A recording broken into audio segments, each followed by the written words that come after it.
served not in bower nor hall. Old Ballad. Whoever writes concerning the actions of the men of the olden time must sadden the reader by details of war, descriptions of fields of battle, narrations of torture, imprisonment, and death. But here also we find records of high virtues and exalted deeds. It is at first sight strange that men whose trade was murder, who habitually wore offensive weapons, whose chief happiness was derived from the glory they acquired by inflicting misery on others, should be among those who live in our memories as examples of what is most graceful and excellent in human nature. Too great security destroys the spirit of manhood, while the habit of hazardous enterprise strengthens and exalts it. It was not because they destroyed others that the warriors of old were famous for honor, courage, and fidelity, but because, from some motive springing from the unselfish part of our nature, they exposed themselves to danger and to death. It was at times such as these that friendship formed the chief solace of man's life. The thought of his ladylove supported the knight during his wanderings and rewarded him on his return, but the society of his brothers in arms shortened the weary hours and made peril pleasure. Death, the severer of hearts and destroyer of hope, is, in its actual visitation, the great evil of life, the ineffaceable blot, the tarnisher of the imagination's brightest hues. But if he never came, but only hovered, the anticipation of his advent might be looked upon as the refiner of our nature. To go out under the shadow of his dark banner, hand in hand, to encounter 1,000 times his grim likeness, to travel on through unknown ways during starless nights, through forests beset with enemies, over mountains whose defiles hid him but to assure his aim, to meet him arrayed in his full panoply on the field of battle, to separate in danger, to meet on the verge of annihilation, and still, through every change, to reap joy because every peril was mutual, every emotion shared, was a school for heroic friendship that does not now exist. In those times, also, man was closer linked with nature than now, and the sublimity of her creations exalted his imagination and elevated his enthusiasm. Dark woods, wild mountains, and the ocean's vast expanse form a stage on which, when we act our parts, we feel that mightier natures than our own witness the scenes we present, and our hearts are subdued by awe to resignation. Edmund Plantagenet, the forest-bred son of Richard III, the late companion of the illustrious Lincoln and gallant Lovell, lay long insensible on the field of battle, surrounded by the dead. He awoke from his swoon to the consciousness that they lay strewed around him dead, whom he had worshipped as heroes, loved as friends. Life became a thankless boon. Willingly would he have closed his eyes, and bid his soul also go on her journey to the unknown land, to which almost all those to whom he had been linked during his past existence had preceded him. He was rescued by a charitable friar from this sad state. His wound was dressed, life, and with it liberty, restored to him. After some reflection, the first use he resolved to make of these gifts was to visit the young Duke of York at Tournay. Edmund's mind, without being enterprising, was full of latent energy and contemplative enthusiasm. The love of virtue reigned paramount in it, nor could he conceive happiness unallied to some pursuit, whose origin was duty, whose aim was the good of others. His father, his ambition, and his downfall were perpetual subjects for reflection. To atone for the first and redeem the last, in the person of his nephew, became, in his idea, the only fitting end of his life. Fostering this sentiment, he speedily formed the determination of attaching himself to the exiled Duke of York. First, to devote himself to the preserving and educating him during childhood, and secondly, to fight and die for him when the time was ripe to assert his rights. During his hazardous journey to Flanders, Edmund was supported by that glowing sensation which borrows the hues and sometimes the name of happiness. It was an ecstatic mood that soared above the meaner cares of life and exalted him by the grandeur of his own ideas. Self-devotion is, while it can keep true to itself, the best source of human enjoyment. There is small alloy when we wholly banish our own wretched clinging individuality in our entire sacrifice at the worshipped shrine. Edmund became aware of the value of his own life, as he planned how in future he should be the guardian and protector of his unfriended, peril-encircled orphan cousin. A religious sentiment of filial love also influenced him, for thus he could in some sort repair the wrongs committed by his father. There was much in Edmund's temperament that might have rendered him a mere dreamer. The baser ends of common men possessed no attractions for him, but a lofty purpose developed the best points of his character. It was early dawn when, a month after the Battle of Stoke, Plantagenet, in pursuance of his design, arrived at the cottage of Madeleine de Ferrot, where, under the lowly name of Perkin Warbeck, dwelt the noble scion of the House of York. It was a lovely spot, trees embowered the cot, roses bloomed in the garden, and jessamine and woodbine were twined round the porch. The morning breeze and rising sun filled the atmosphere with sweets.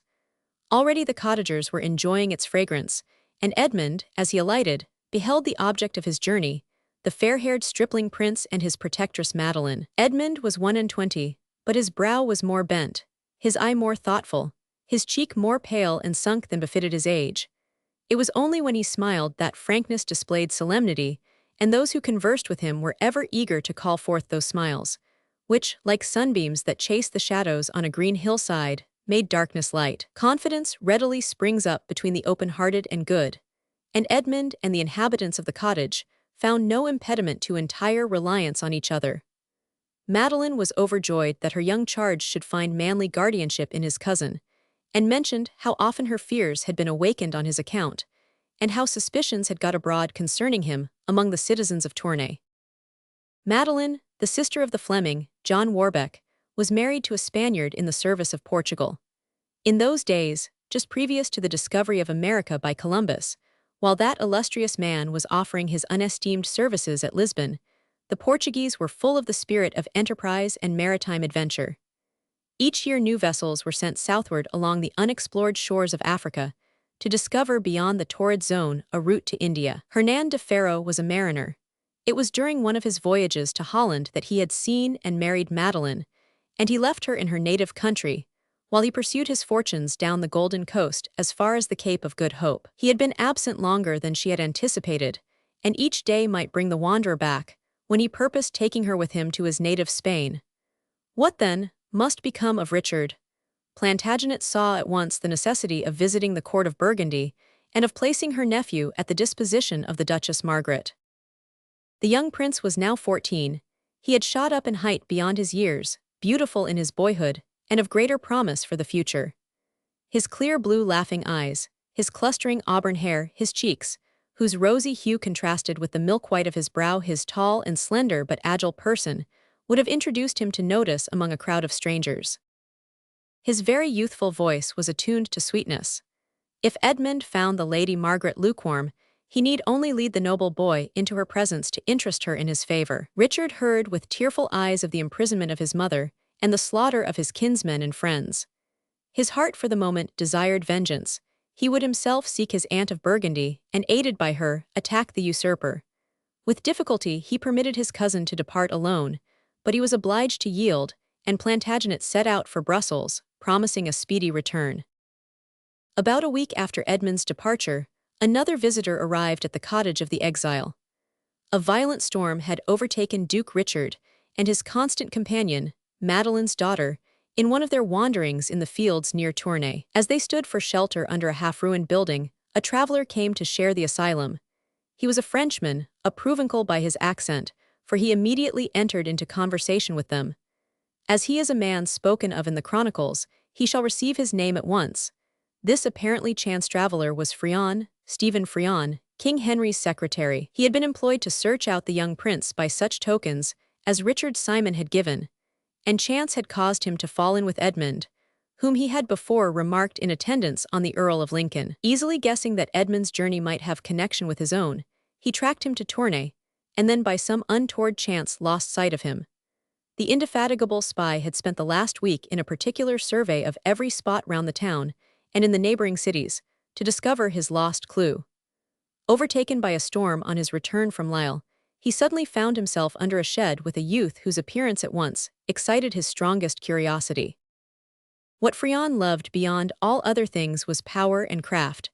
He had been a subject of the poetical King René of Provence, but dispatched on some occasion to Louis XI, he entered into the service of that monarch, whose subtlety and faithlessness were a school of wisdom to this man. On one subject did he love to dwell, the contrast between Charles of Burgundy and Louis of France, the first commencing his reign by combating and vanquishing the latter, and dying miserably at last by a traitor's hand, his armies cut to pieces, his domains the unresisting prey of his rival, while Louis, by serpent ways, by words, not deeds, gained every point, won every follower, and established his rule at last over the greater part of the wide territories of the fallen duke. In a minor way Frion aimed at imitating Louis, but he was naturally more fiery and rash. He had visited Italy also, and studied there the wiles and cruelties of the Italian lords. Crossing back to Marseille, he had been seized by corsairs and carried to Africa. Here he put in practice some of his lessons, and contrived to make himself a favorite with his Mahometan master, who afterwards crossed to Spain to serve under the Moorish king of Granada. Frion was quickly distinguished for his sagacity in the divided counsels of this distracted kingdom, and became the trusty adviser of him called Boabdil el Chico. When this unfortunate sovereign was taken prisoner by the Spaniards, Frion was a chief mediator between them and the Sultana Isa. At the court of Ferdinand and Isabella, he met several Frenchmen, who awakened in his heart a keen desire to revisit his native country. He took advantage of an embassy thither from the court of Spain to fulfill his wishes, but arrived at Plessis only in time to witness Louis' death. 2 years afterwards, he was found in the train of the Earl of Richmond, the future secretary, spy, and favorite of Henry VII, now traveling by his order to find, seize, or destroy the last blossom of the uprooted white rose. Frion was rather handsome in appearance, with bright black eyes and dark hair, a complexion embrowned by the sun, a look of gaiety. Unless when controlled by the will of a superior, he was always laughing, a quiet kind of sarcastic laugh. He looked not the man Caesar would have feared, except that his person was rather inclined to leanness, but he was active and well-versed in martial exercises, though better in clerkly accomplishments. His early youth had been chiefly employed in copying poetry for King René. He wrote beautifully, and his small white hands were the objects of his own very great admiration. Such was his outward look. He had stores of science and knowledge within, which he seldom displayed, or, when necessary, let appear with all the modesty of one who deemed such acquirements were of little worth, useful sometimes, but fitter for a servitor than his lord. No words could describe his wiliness, his power of being all things to all men, his flattery, his knowledge of human nature, his unparalleled artifice, which if it could be described would not have been the perfect thing it was. It was not silken, it was not glossy, but it wound its way unerringly. Could it fail, the rage and vengeance to follow were as certain as dire, for next to love of power, vanity ruled this man. All he did was right and good, other pursuits contemptible and useless. Such was the serpent-spirited man who contrived to partake Richard's shelter. He eyed him keenly, he addressed him, and the prince replied to his questions about an asylum for the night by a courteous invitation to his home. The boy speaks not like a cotter, his eye beams with nobleness. What a freak of nature, to make one in appearance a king's son, the plodding offspring of a rude Fleming. As these thoughts passed through Frion's mind, the truth came not across him, and he even hesitated for a moment whether he should not, now the storm had passed, pursue his way. But his garments were wet, the ways miry, night at hand. At a second thought he accepted the invitation, and leading his horse, he accompanied the youthful pair to their cottage home. Madeline, unsuspicious of one obviously a Frenchman, received him without fear, and after a fire had dried the visitor's dress, they sat down to a frugal supper. Frion, according to his usual manner, strove to please his hosts. His gay discourse, the laughable yet interesting accounts he gave of various adventures that had befallen him, made all three, the fair Madeline, the ardent princely boy, and the dark-eyed daughter of De Ferro, sit in chained attention. When he heard that Madeline was united to a Spaniard, he spoke of Spain, of Granada and the Moorish wars. Richard's eyes flashed, and the dark orbs of the girl dilated with wonder and delight. At length he spoke of England, and his words implied that he had lately come thence. "How fares the poor island?" asked the youth. "Such stories of its tyrant reach us here, that methinks its fields must be barren, its people few." "Had you been my comrade, young master, through merry Kent," said Frion, "you would speak in another strain. Plenty and comfort, thanks to King Harry and the Red Rose, flourish there. The earth is rich in corn, the green fields peopled with fat kine such as delight yon islanders. Give an Englishman beef and mustard, says our French proverb, and he is happy.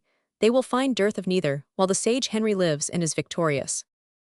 "Yet we are told here," cried the youth, "that this Welsh earl, whom you call king, grinds the poor people he has vanquished to the dust, making them lament him they named Crookback, who, though an usurper, was a munificent sovereign." These words from a Fleming or a Frenchman sounded strange to Frion. The doubt, which he wondered had not before presented itself, now came full-fledged and changed at its birth to certainty. Yet, as the angler plays with the hooked fish, he replied, I, a stranger in the land, saw its fair broad fields, and thought their cultivators prosperous. I heard that the king was victorious over his foes, and deemed his subjects happy. Yet I bethink me, murmurs were abroad, of taxes and impositions. They spoke, with regret, of the White Rose, and scowled when they said that Elizabeth of York was rather a handmaiden in her husband's palace, than queen of fertile England. Now, were I an English knight with golden spurs, said the stripling, I would challenge to mortal combat that recreant tutor, and force him to raise fair Elizabeth to her fitting elevation. Woe the while, all England's good knights are slain, and the noble Lincoln, the last and best of all, has perished.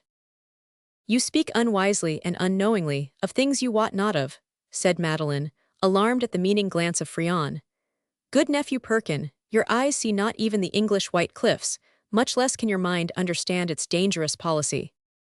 Nay, dear mother, remarked her little daughter, you have told me that the noble Earl and the good Lord Lovell had been kind guardians to my cousin Peterkin. You chid him not when he wept their death, and you may suffer him to reproach their foe. I know nothing of these lords, said Frion, whose names are a stumbling block to a Frenchman's tongue, but methinks it is well for us that they aim at each other's hearts, and make booty of their own provender, no longer desolating the gay fields of France with their iron hoofs.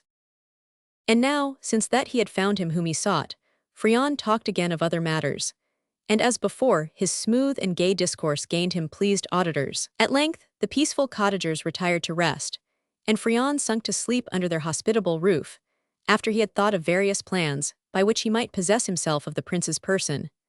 The readiest and safest way was to entice him to accompany him alone some little space, no matter how short. He trusted to his own skill to draw him still further and further on, till he should be put on board the boat that would ferry him to his own revolted England. Chapter 9. The Decoy. Gilderoy was a bonny boy. Had roses tull his shoon. His stockings were of silken soy, with garters hanging doon. Old Ballad. It was a simple scheme, yet with the simple simplicity succeeds best. A new face and talk of distant lands had excited York beyond his wont. He could not rest during the long night, while the image of his disastrous fortunes haunted him like a ghost. Were I the son of a falconer or hind, he thought, I could don my breastplate, seize my good crossbow, and away to the fight. Mute up here with women, the very heart of a Plantagenet will fail, and I shall play the girl at the sight of blood. Wherefore tarries Sir Edmund our gentle cause? If he be a true man, he shall lead me to danger and glory, and England, ere she own her king, shall be proud of her outcast child. To a mind thus tempered, heated like iron in a smith's forge, Frion, on the morrow, played the crafty artisan, fashioning it to his will. He and the prince rose early, and the secretary prepared for immediate departure. As he hastily partook of a slight repast, he renewed the conversation of the preceding night, and like the Sultaness Scheherazade, perhaps he had heard of her device among the Moors. He got into the midst of the quarrels of El Zagal and El Chico, the kings of Granada. At the moment it was necessary for him to hasten away. Good youth, said he, I play the idle prater, while mine errand waits for me. Lead me to the stable, and help me to saddle my nag. If you will serve me as a guide to Lisle, you will do a good deed, and I will reward it by finishing the strange history of the Moorish kings. The horse was quickly in order for departure. I will but say good day to Ray kinswoman, and go with you, said Richard. That were idle, replied the secretary. The sun has hardly peeped out from his eastern window, and Dame Madeline and her dark-eyed daughters sleep. We kept them waking yesternight, they will scarce have risen ere you return. The Duke suffered himself to be persuaded. With his hand on the neck of the horse, he strode beside his tempter, listening to his cunning tales of Moorish ferocity and Christian valor. The walls of Lisle at length appeared. Here we part, said the Duke, who remembered the caution given him, never to enter these border towns, where the English nobles often resided for a space, and the appearance of the gallant stripling, and his close resemblance to other members of the princely house of York, might beget suspicion and danger. Wherefore this haste, Sir Perkin, said Frion, cooped up under a thatched roof from Lent to Shrovetide, methinks you should be glad to stretch your chain. I remain brief space in yonder walls, leave me not till I depart. Who told you I was cooped up? Said the prince hastily. If I am chained, the key of my fetters is in my own hand. Put it swiftly in the wards then, and cast away the heavy iron.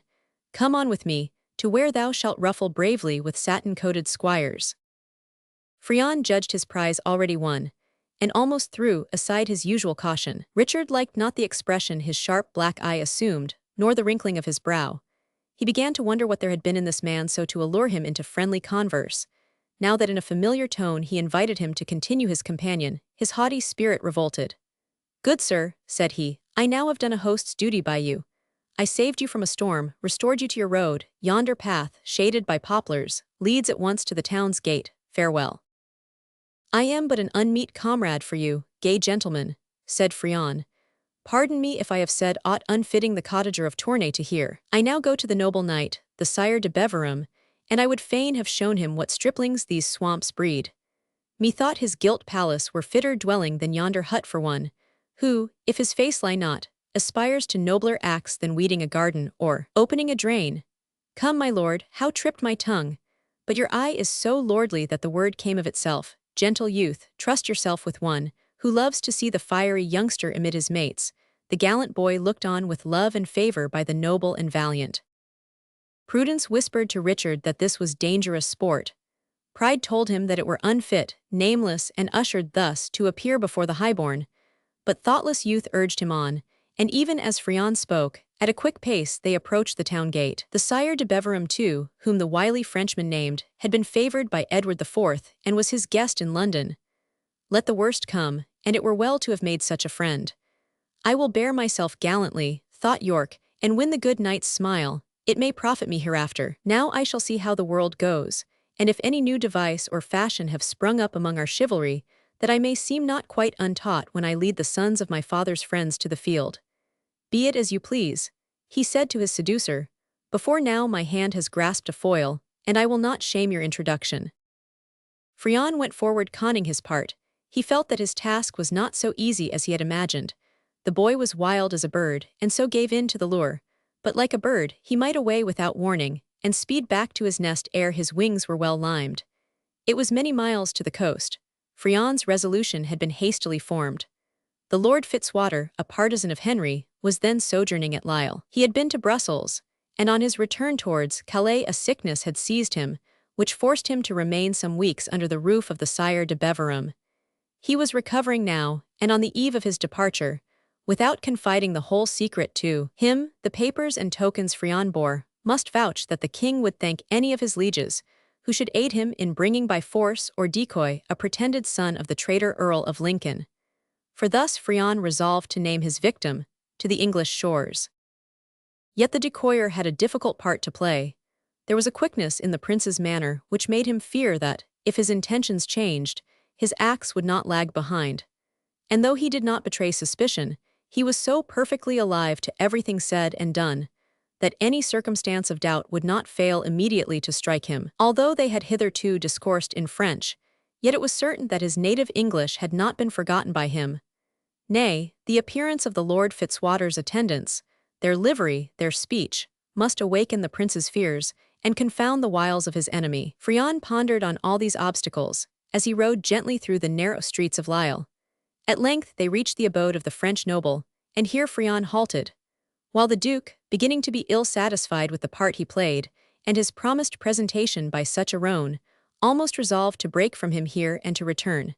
Shame of appearing feeble of purpose alone prevented him. At last, passing through the courtyard up a dark and massy staircase, he found himself in a hall, where several men-at-arms were assembled, some furbishing pieces of armor, others engaged in talk, one or two stretched along the benches asleep.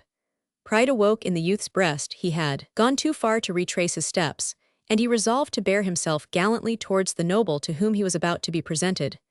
Yet, pausing for a moment, "My memory," he thought, "leads me far afield, or some of these men bear English badges, and their wearers seem grey-eyed Englishmen." Frion meanwhile, selecting with quick tact one of the followers of the Sire de Beverham who chanced to be among these men, requested an instant introduction to Lord Fitzwater, using such golden arguments that the man, half afraid of being called on to divide the spoil, motioned him quickly to follow, and passing through a suite of rooms, as he approached the last, he said, "He is there, I will call his page."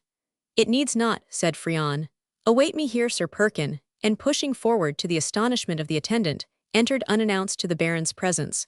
Richard thought he heard a by St. Thomas, uttered as the door closed hastily, but some Englishman might be with the French noble, and though a momentary wonder crossed him, no doubt of Friant's integrity was awakened. "By St. Thomas," exclaimed Lord Fitzwater, as Friant almost burst into his apartment, "what rude varlet is this? Are serfs so used to enter a baron's chamber in France?" "Most noble sir," said Friant, "if in 3 words, or if you refuse me these, if in one eye glance I do not satisfy you, bid your men beat me with staves from the door. I am here in King Henry's service." "God save him," said the noble, "and you, sir knave, from the fate you name, which will be yours undoubtedly, if you do not give me good reason for your ill-mannered intrusion." Friant looked round. Except the baron there was no one in the room, save a stripling of about 16 years. The lad, though short in stature, was handsome, yet there was a look that indicated the early development of qualities, which, even in manhood, detract from beauty. He seemed conversant in the world's least holy ways, vain, reckless, and selfish, yet the coarser lines drawn by self-indulgence and youthful sensuality were redeemed in part by the merry twinkling of his eye and the ready laugh that played upon his lips. "My words are for your ears alone, my lord," said Friant, "and be assured they touch your liege nearly." "Go, Robert," said Fitzwater, "but not further than the antechamber." "There is one there," said Friant anxiously. "He must not quit it, he must not escape, nor learn in whose hands he is." "Your riddles, sir, ill please me," replied the noble. "Look at this paper, my lord, and let it vouch for the heavy import of my business." Lord Fitzwater recognized his royal master's signature, and with an altered tone he said, "Leave us, Robert, tarry not in the antechamber, but bear my greeting to my noble host, and ask him, when I may at his best leisure pay my thanks to him and my kind lady. I depart tomorrow at dawn, and mark, speak not to the stranger who waits without." The youth made obeisance, and departed. A piece of tapestry hung before the door, which, together with the massy boards themselves, prevented any sound from piercing to the other side. The lad was about to proceed on his errand, when curiosity prompted him to look on the stranger, with whom he was commanded not to parley. Richard stood in the embrasure of one of the windows, but turned quickly as the folding door shut with no gentle sound. His candid brow, his bright blue eyes, his frank-hearted smile, who that had ever seen could forget them? Nor were the traits of the other's countenance less marked, though less attractive. The words burst at the same instant from either, "My Lord of York, gentle Robin Clifford." "My prison playfellow," cried the prince, "this for me is a dangerous recognition. I pray you be wise, and as you were ever kind, and keep my secret close." "Alas, my lord," said Robert, "you have opened your hand, and let the winged fool fly unwittingly, if you think it has not been discovered by yonder false loon. Know you where you are? Then I am betrayed, I see it, feel it. Farewell, Robin, my fleet legs will outrun their slow pursuit." "Nay, and that were possible," said Clifford. "But it is not. Let me better advise your highness. Trust me, you shall be free, but hark, they come, I must not be found here.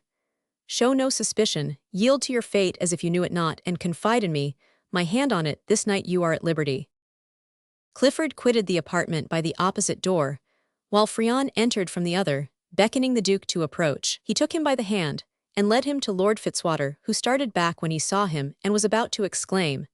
But Friant, in French, addressing him as the Sire de Beverham, entreated his kind favour for Perkin Warbeck, the gallant youth before him. The Baron evidently was ill-pleased at the part he had consented to play. He said a few words with an ill grace, and bidding Perkin welcome, promised him favour, and permission for the present to remain in his abode. Richard saw through the flimsy disguise which the Englishman threw over his native speech, though he did not know who his receiver was. But feeling that it was best to follow his young friend's counsel, he replied, also in French, that at his guide's invitation, he had eagerly sought an interview with the renowned Sire de Beverham, that the honour done him would be deeply engraven in his heart, that on some future occasion he would gratefully avail himself of his offers. But at the present time, he had left his home without intimating any intention of a prolonged absence, and that he owed it to a kind kinswoman not to disquiet her by delaying his return.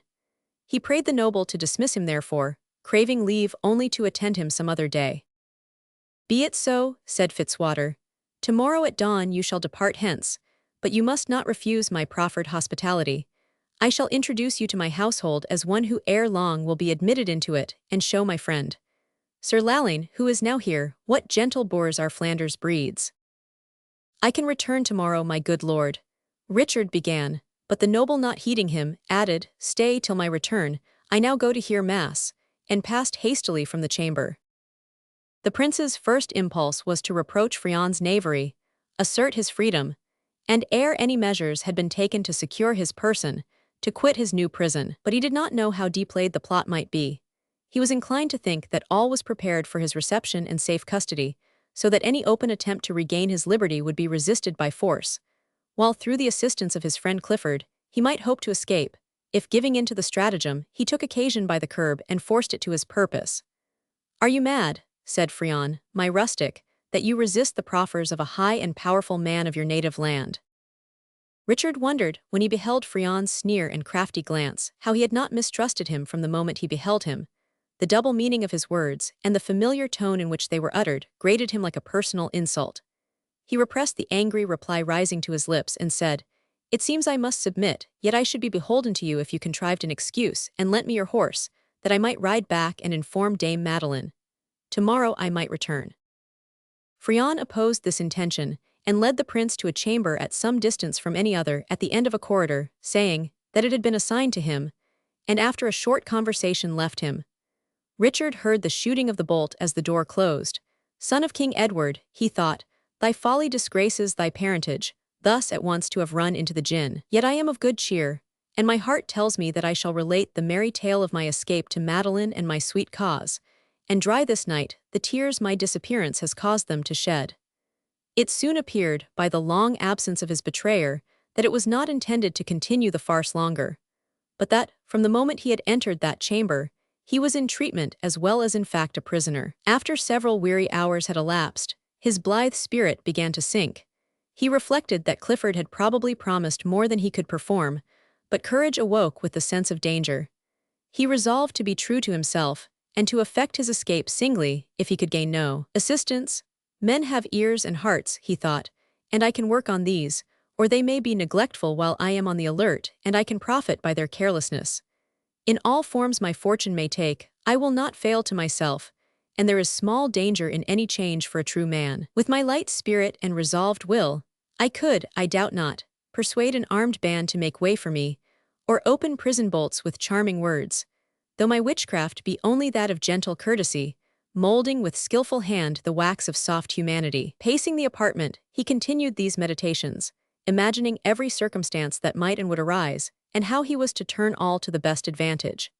He framed persuasive speeches, wily answers to ensnaring questions, cautious movements, by which he might withdraw himself from the hands of his enemies, and while he thus occupied himself, his eyes gleamed, and his cheeks glowed, as if the moment of action had come, and his life and liberty depended on instant deed. At 2 hours past noon the door was unclosed, and a servant entered bearing food. Impatient to begin his plans of escape, Richard was about to speak to him, when in the doorway he beheld the slight, stunted figure of Clifford, whose forefinger was pressed on his lips, and who, after exchanging one glance with his friend, cast aside his stealthy expression of countenance, entering with a half-swaggering look, and saying in French, My lord, young sir, has sent me on a pleasant embassage, even that of dining, your pageship, saying 2 boys like us were better and merrier together than in the great hall with the arrogant serving-men. Richard felt no great appetite, but taking the tone from his friend, he thanked him, and they fell to on the viands. Now, kind Thomas, said Clifford, of your bounty bring us a stoup of wine, the day is rainy, and we cannot abroad. So Ray gossip and I will tell long stories over our bottle, and lay some plan of merry mischief which you and your fellows may in good time rue. The domestic obeyed, nor till the wine was brought, the servant fairly dismissed, and the door closed, did Clifford put aside the character he had assumed of a stripling page, in a noble master's abode, entertaining a stranger visitant of his own years. At length, when they were quite alone, the merry boy put his hands to his sides and indulged in so gay a peal of laughter, that the prince, who at first stared in wonder, at last caught the infection, and laughed too, while tears from superabundant glee streamed down their cheeks. Once, twice, and thrice did Richard check himself, and turn seriously to inquire the cause of this merriment, and Clifford strove to answer, but laughter bubbling up choked his voice, and both again yielded in accord to the overpowering fit. At last gasping, holding their sides, and by degrees commanding their muscles, the Duke said, I would ask you, friend Robin, what this means. But at the word, lo you, your very voice is lost. Now prithee, feel half as weary as I do of this folly, and you will be as grave as tumble-down Dick. Do you remember the simpering fellow we made good sport of in the Tower? You have broken the spell, my lord, said Clifford. That word suffices to make me as grave as Brakenbury himself, when he looked on your brother's corpse. Ah dear, your highness, the name of the Tower is worse than a raven's croak. God and St. Thomas preserve you from ever getting the other side of its moat. Amen, Robin, with all my heart, said Richard. A shudder runs through my limbs down to my fingertips, making the skin on my head creep, when I think there is any chance of my passing long years in those dreary cells, with their narrow deep windows, the courtyards, which the sun seldom visits, the massy dark walls, whose black stones seem to frown angrily if our child's voices were ever heard in sport. There your cousin, my Lord of Warwick, pines out his melancholy days, replied Clifford, and that is your destined abode. My grandfather was slain by Queen Margaret's side, and stained the red rose with a blood-red dye, falling in its cause. Your father and his brothers did many a Clifford much wrong, and woe and mourning possessed my house till the line of Lancaster was restored. I cannot grieve, therefore, for the exaltation of the Earl of Richmond, yet I will not passively see my playmate mewed up in a cage, nor put in danger of having his head laid on that ungentle pillow in Tower Yard. The daughter of Warwick, our Edward's affianced bride, your crook-backed uncle's wife, loved my pranks and nurtured my youth, and by her good leave, many a mirthful hour I spent in the dark place you name. May neither of us ever see it more. You will then assist my escape? Asked Richard. As faithfully, gossip Dickon, as God his grace shall await me at the last day. And now I will tell you a merry tale. Chapter 10. The Escape. It is thy merit to make all mortal business ebb and flow. By roguery. Homer's hymn to Mercury. And then, with you, my friends, and the old man, we'll load the hollow depth of our black ship, and row with double strokes from this dread shore. The Cyclops. Notwithstanding the promise Clifford made of a merry tale, both he and his auditor looked grave as he commenced. Richard expected, with some anxiety, an explanation from his friend, and the other assumed the self-consequence resulting from having achieved a victory. No two beings ever displayed in their way a greater contrast than these youths. The prince was many inches taller than his companion, and his slim make promised increase of height. His brow was smooth as infancy, candid as day. His bright blue eyes were lighted up with intelligence, yet there was a liquid luster in them that betokened tenderness. Nor did his lips, that nest of the heart's best feelings, belie his eyes. They were full, a little curled, can we say in pride, or by what more gentle word can we name a feeling of self-elevation and noble purpose, joined to benevolence and sweetness. His oval cheeks were rounded by the dimpled chin, and his golden hair clustered on a throat of marble whiteness, which, as the white embroidered collar thrown back over the doublet permitted the outline to be seen, sustained his head, as the Ionic flute rears its graceful capital. Clifford was shorter but firm-set and more manlike in form. His gray eyes were bright or dull as his soul spoke in them. His brow slightly scowled, pending over, and even thus early lines were delved in it, hardly seen when he was in repose, but which, as he spoke, showed deep and distorted. His smile was tinctured by a sneer. His voice attracted no confidence, yet Richard now hung intently on it as he spoke. When I returned from doing my lord's bidding, I found him moving about the room, more like a parched pea than a stately noble. For now he stood still, and then shot off with a quick step, showing every sign of being ill at ease. Now, boy as I am, for I can number but 16 summers, my lord more than loves me, he trusts me, and not without cause for when at hazard. But my story will be too long, enough that ere now I have done him service. Had I not known the cause of his disquiet I should have asked it, but believing myself fully aware of what this all meant, I went to my post, and busied myself in making some flies for angling, seeming most intent upon my work. My lord stood over me, and twice or thrice fetched a sigh, and then strode away and came again, saying, I am a fool, a dolt. The king can mean no ill to this lad, and yet, I cannot tell you how long this indecision lasted, while I patiently twalled at a fly of green and gold, bright as those which trouts love to snap at in clear streams during May. At length he asked me, Robin, did you mark the boy that stood in the antechamber? Ay, my good lord. And what thought you of him? Thought, my lord. I spoke inquiringly, for it suddenly came across me that he did not know you, and it was not for me to betray your secret. "Aye," he replied, "thought, does he resemble anyone you ever knew? Of what country do you divine him to be?" "These Flemings are sandy-haired," I said, "yet he does not look of Flanders. Methinks he seems English-born." "You are right," said he, "English he is confessedly. This Frion calls him a natural son of de la Pole of the late Earl of Lincoln. He says that he has knowledge of a secret treasure concealed by his father before this last rebellion, and the king wishes to get him into his hands, thus to secure the gold. The tale is not unlikely, for the tutor ever loved the glitter, nay, the very dust of the precious metal, and the boy resembles strangely the house of York. Yet I care not for the task put upon me of kidnapping a child, and of betraying him into his enemy's hands, perhaps of delivering him up a prisoner for life, for the sake of, poor fellow, if he know aught of a concealed treasure in God's name, let him confess it while on this side the fatal channel that now divides him from tyranny or death. Let me deal with him," I said. "Let me throw out some toy, such as is this gold and green thread to a silly fish, and learn the truth. If he discovers the hiding-place of this so coveted coin, we may spare him the trouble of his enforced journey." "I know not that," answered my patron. "Master Frion is earnest for his safe keeping, and no one is nearer our liege's inner wishes than this provincial, who served him in exile and who followed him in his expedition thence.